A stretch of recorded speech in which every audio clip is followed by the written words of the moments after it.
What's going on, guys? Welcome back to a brand new video on the channel. Inside of today's video, I'm going to be giving you guys a complete 15 win challenge guide. I'm going to be switching things up a little bit, so hopefully you guys learn a lot more with this guide. And also, just before we jump into the video, I will be streaming basically every other day at around 10 AM BST time, so make sure you subscribe so you don't miss out on any of those streamed.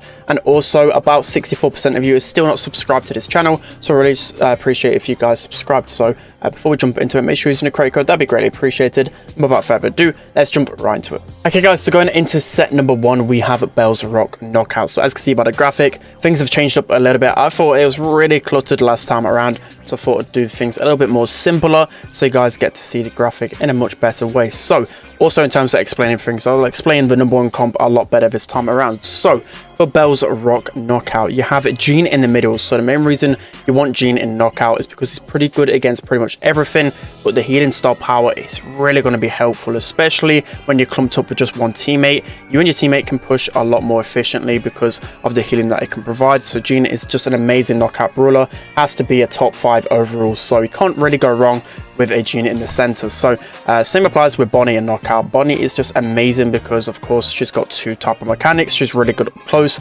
in the other form, and then as a cannon form, of course she's good against long range brawlers. But the way you want to be playing Bonnie, you can play her either lane, but essentially you want to just be chipping, trying to get that super. If you're close to super, make sure you're eyeing down who you could potentially jump on, and don't hesitate to do it basically straight away. You want that surprise factor when it comes down to a Bonnie super. And then also as well, making sure that you're getting a lot of value out of her gadget. Her gadget can be so strong, especially if you've got, again, like a couple of taps. Making sure you pop that gadget, go aggressive. You have so much HP and it allows you to move obviously quicker, get more DPS, so that gadget can be pretty scary with the Bonnie. And then next up we have the Carl. So Carl is just amazing in Knockout as well because, again, just like Bonnie, how you can be a long range sniper with just his pickaxe, you can also be so aggressive with the flying hook gadget, just because you can just throw yourself in there if someone is pretty weak or you're close to super, making sure you can be super aggressive with that. You're going to get so much value basically against pretty much every single composition, every single brawler. So there's a few other choices as well that I put down there. Piper can be really strong, maybe not so much in the first rounds, just because people tend to pick those aggressive brawlers. But on this map, she's really strong because just one super can basically break up like 2 sections of a wall. So you only really need 2 supers to destroy the entire map, and then Piper could just pop off because there's no grass or anything to hide in. So that's why she can be really good there. And then you have Bo. Again, Bo's just pretty much good against everything. He can destroy a lot of the walls with the mines as well. And then you have Fang, who is just pretty much that knockout brawler who can always pop off. So those are going to be the best brawlers for this map. Let's hop into the next one. Alright, guys, so now moving on to set number 2, we have Ring of Fire Hot Zone. So as you can see on the screen, these are the best compositions to use, but also the same Carl. Bonnie going to be the best bet for you guys. So the reason why I went max in the middle, because the only really good counter to a max is Crow. Crow is pretty decent on this map, but I just feel like you're going to get a lot of value out of max just being really aggressive in the middle, constantly giving you supers to your team, but also just about that percentage, because Ring of Fire is a map where, especially in the beginning, it's so essential to get that middle control. Max can definitely help, and she's pretty good against every single brawler inside of the game. So your lanes then. So how to play the lanes. So basically, Bonnie and Carl kind of play the same. Doesn't really matter whether you play them on the left or the right. Of course, some people have personal preferences, but for me, it doesn't really matter too much. I'll put Bonnie, Carl more so on the left side. Actually, I think I got it wrong in the graphic, just because you can shoot your pickaxe to obviously cover that little bit of grass, so then people can't actually go through there. But either brawler is fine. Both brawlers are going to basically do the same, but essentially you want Carl to be the more aggressive brawler, trying to get into their grass and getting that spawn trap. But once you've got a couple of kills, or maybe if you've got like a team wipe, you need to make sure you're getting that setup where you have that one mid brawler, one down the left and one down the right. It's so hard as the enemies to push back into that. You can get such a dirty spawn trap. As I said, Ring of Fire can definitely be one of those maps that you get a lot of momentum on. So also in terms of gears then, so you can get pretty much value out of every single gear when it comes to this. So I think damage is the one that you can pretty much put on every single brawler, right? In terms of the middle, I put health just because I feel like I'm going to be really aggressive with max, so the health is going to allow me to heal up pretty quick and keep the aggression up. But you can easily go with like his speed. You can easily go with a shield as well in the middle. I feel like for the lane brawlers, that speed and damage is probably the best, because you might be looking to switch matchup a lot. So speed allows you to go across the grass, switch your matchup to go onto the more favorable brawler. But overall, these are going to be the best compositions and brawlers to use. It shouldn't be going too wrong on this map. Let's hop into the next one. Alright, so now jumping onto set number 3, we have Safe Zone High. So as you can see on the screen, these are the best brawlers to use. So to begin with, Max is going to be the best mid for me. Pretty much good against every single brawler right now, especially in the mid. Really underrated. So I'll definitely be putting Max in there because you can get so much pressure in the middle with her.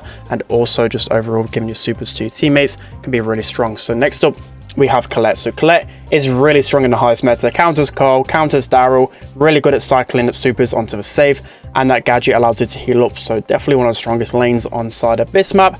You have Cole as well. So Cole going to be really strong in heist because his main just attack you can use to bounce off the wall, get a lot of damage. His super does a lot of damage to the high safe as well.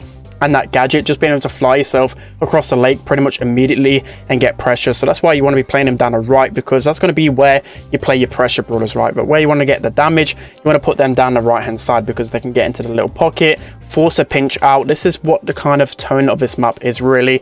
Either you're sitting close to the lake, long range, like a brawler like Max or Colette, or you're a tanky brawler or like a brawler like Rico or something, where they're inside of that right hand side pocket, constantly causing pressure and literally just such a headache for the enemy team having to pinch you out all the time, because you can't really ignore brawlers like Cole, Daryl or Rico right out. So they're going to absolutely melt your save. So next up in terms of other brawlers, got a lot of mid options, you know, Belle, Piper, have like some Bonnie as well.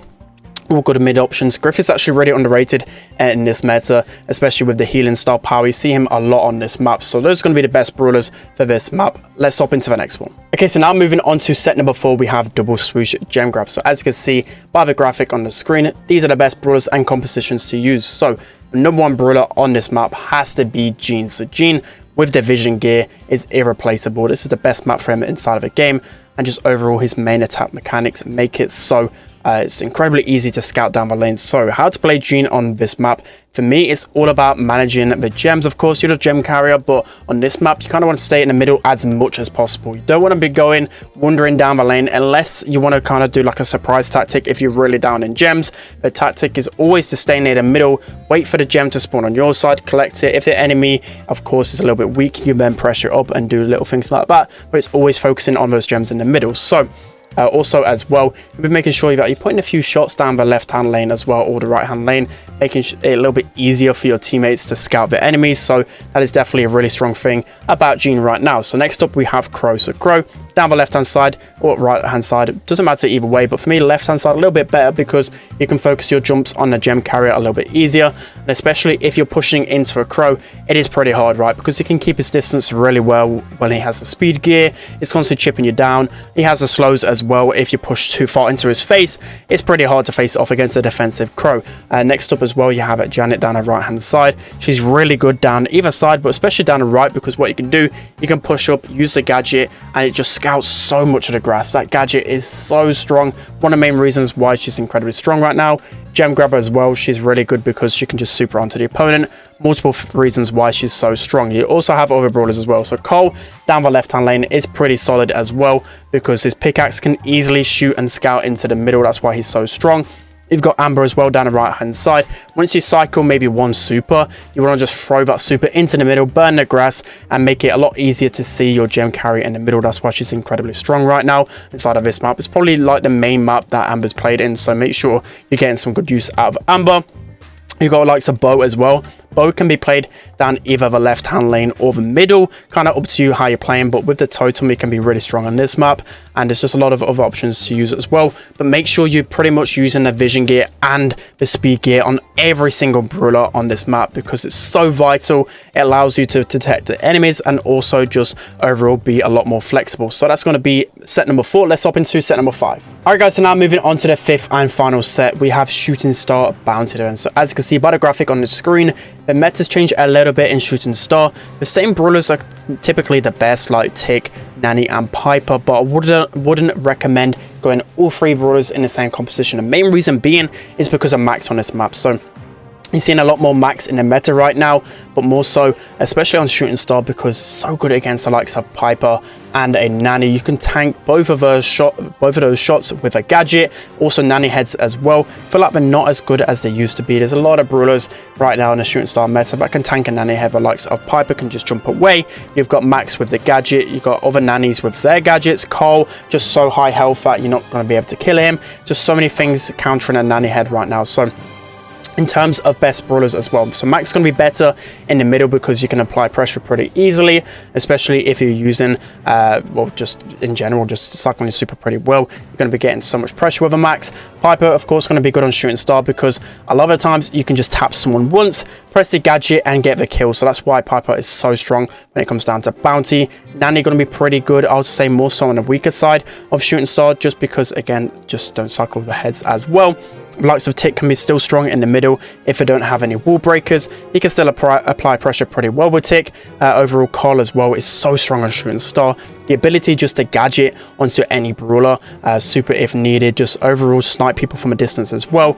If you're a good Carl, applying pressure should be pretty easy with him overall. So there's other brawlers to use as well in shooting star, but the same type of meta with shooting star is all about just trying to finish off your 1v1 interactions. But also, if you're losing, don't be afraid just to slowly push up. Like, the end of shooting star can be so devastating for either you or the enemy team, so make sure you keep on composure, especially near the end of the game. You can definitely mount a comeback, especially with some of those more pressure brawlers like Carl or Bonnie. So that's going to be the final set. All right, guys, it's going to be it for today's video. Hope you enjoyed this one. Let me know whether you like this style a little bit more. I tried to more so talk about the best compositions in the game, rather than just to speak for every single brawler. So hopefully you guys learn a little bit more on how to play each map. So also, as I did mention in the intro, I just want to shout it out again.